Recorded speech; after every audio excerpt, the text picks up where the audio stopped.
నారాయణ నామము సర్వేశ్వరుడు ఉభయ విభూతి నిర్వాహకుడై శ్రీవైకుంఠంలో వేంచేసియుండు స్థితిని తెలియజేసింది. అట్లుండువాడు బ్రహ్మచారి నారాయణుడు కాడు, శ్రీమన్నారాయణుడే అనుటను మాధవనామం తెలియజేస్తోంది.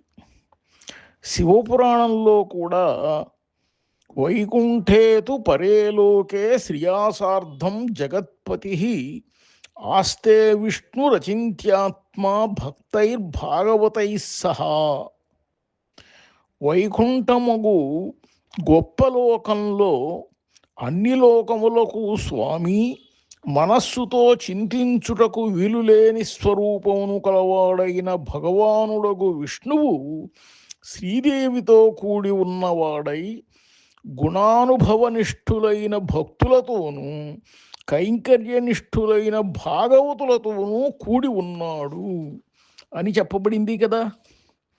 మాధవ, మా అన్న పదం శ్రీదేవిని చెబుతోంది. ధవహ అన్న పదం నాథుడు అని అర్థం కలిగింది. మాయాహ ధవహ మాధవ అన్న రీతిలో మాధవుడు అన్న తిరునామం లక్ష్మీనాథుడు అన్న అర్థాన్ని కలిగి ఉంది. లేడి చూపుల వంటి చూపులను కల లక్ష్మిని వక్షస్థలమున కల మాధవా అని నమ్మాళ్వార్లు ఈ అర్థాన్ని మాధవ శబ్దార్థంగా అనుగ్రహించారు. ఈ తిరునామాన్ని భగవానుడు పరమపదంలో లక్ష్మీదేవితో వేంచేసి ఉన్న సన్నివేశాన్ని తెలియజేస్తున్నందువలన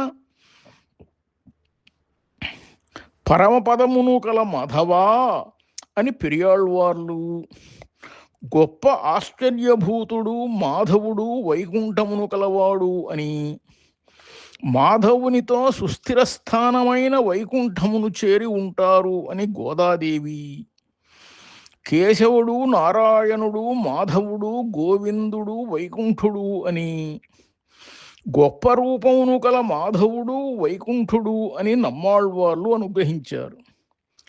లక్ష్మీదేవి అన్ని దశలలోనూ భగవానుని విడిచి ఉండక వెంటనే ఉండున్నది కావున, వెంట జంటగా ఉంటుంది కాబట్టి భగవానుని లక్ష్మీదేవిని విడిచి నిరూపింప వీలు కాదని, ఆమెను పురస్కరించుకునియే నిరూపింపవలెనని ఈ తిరునామం తెలియజేస్తోంది.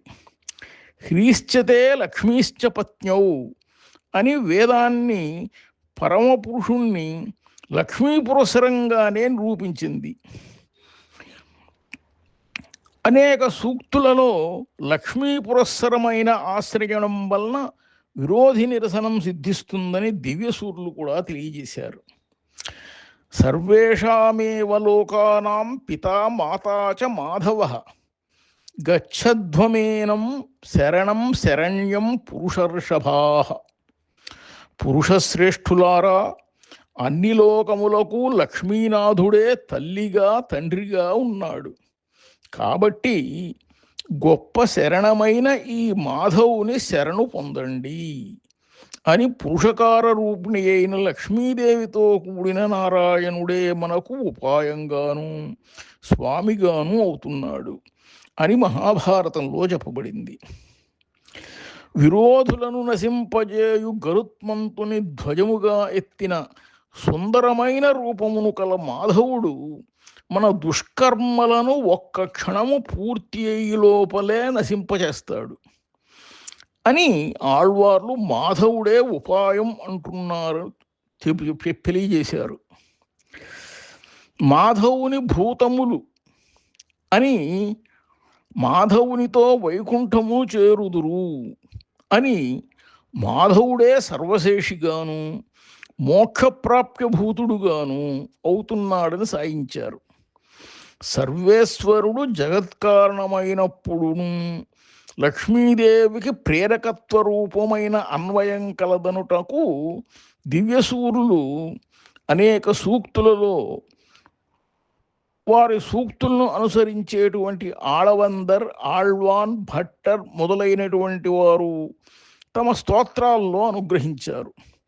పెరేవాచ్చాన్ పిళ్ళై కుమారులైన నాయనార్ ఆచ్చాన్ పిళ్ళై అనుగ్రహించిన చతుశ్లోకి వ్యాఖ్యానంలో కూడా ఈ విషయం వివరింపబడింది.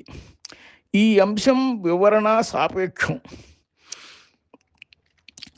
భగవానుడు చేతనల హృదయ కమలములో పిరాట్టితో కూడియే వేంచేసి ఉండటం వలన సర్వభూత హృదబ్జస్థ అని బ్రహ్మపురాణంలో లక్ష్మీ సహస్రనామ స్తుతిలో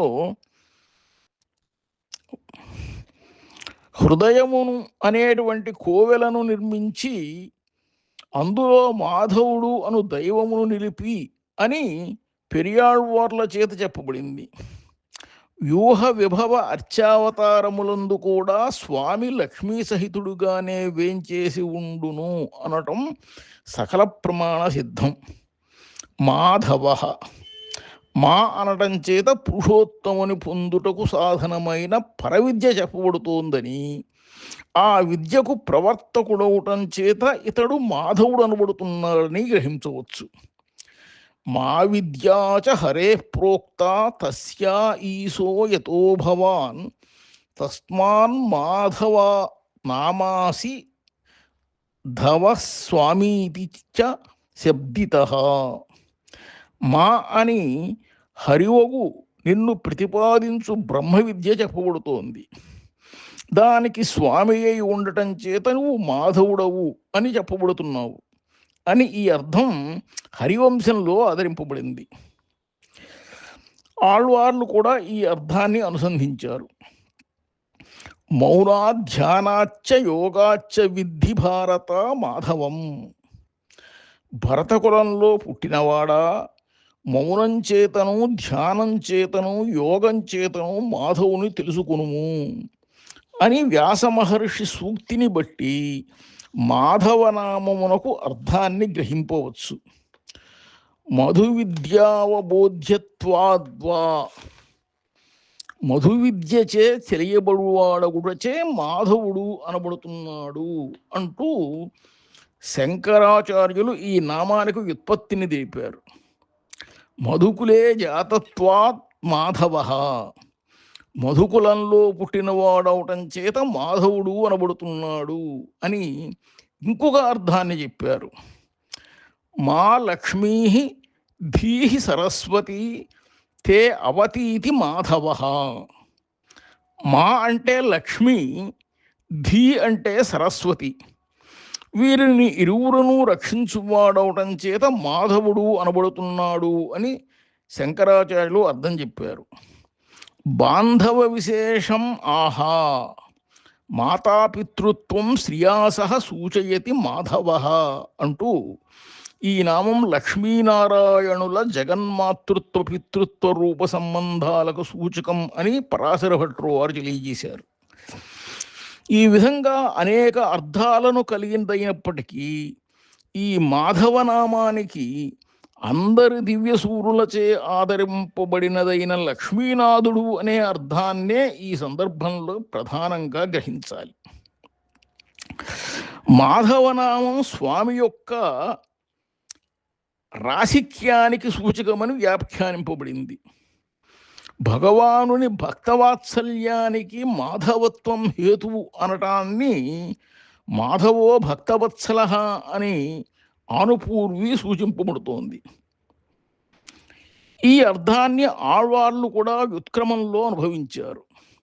భగవానుని దివ్య రూపము అడవి కాచిన వెన్నెల కాకుండా సార్థకం చేసే లక్ష్మీదేవి సాన్నిధ్యాన్ని ఈ నామం తెలియజేస్తోందట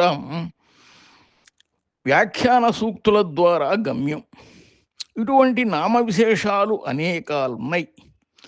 ఇప్పుడు పెరియాళ్వార్ తిరుమలలోని కూడా ఈ మాధవనామ పాసురం చక్కగా చెప్పబడింది.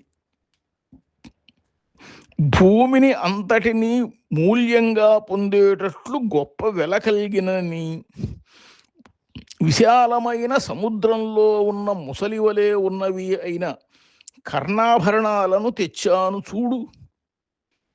కండూతి తీరేటట్లు చెవులలో కాడలను వెచ్చగా పెడతాను. నీవు ఇష్టపడే భక్ష్యాలను ఇస్తాను. అందరూ ఉజ్జీవించేటట్లు ఈ గోకులానికి వచ్చి జన్మించి గొప్ప తేజస్సును కలవాడవై గోపాలనాయకుడవైన వాడా, యువతులైన గోపికలను నీ సౌందర్యాదులతో మోహింపచేసి వారి మనస్సులో ఎప్పుడూ నిలిచి ఉండేవాడవై నీ మనస్సులో స్థిర నివాసం కలిగిన లక్ష్మికి ప్రభువైన మాధవా, నువ్వు ఇక్కడికి రా అన్నారు. అలాగే తిరువాయిమూడిలోని ఒక పాసురానికి భావం చూద్దాం.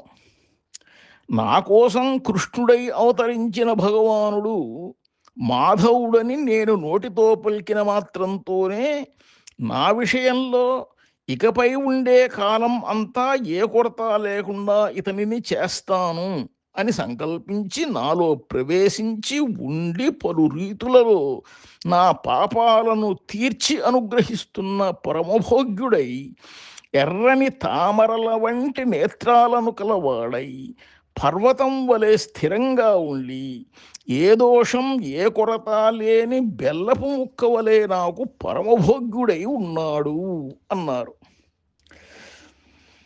అట్లాగే పన్నీరు నామంలోని ఈ నామపాసురార్థాన్ని పరిశీలిద్దాం.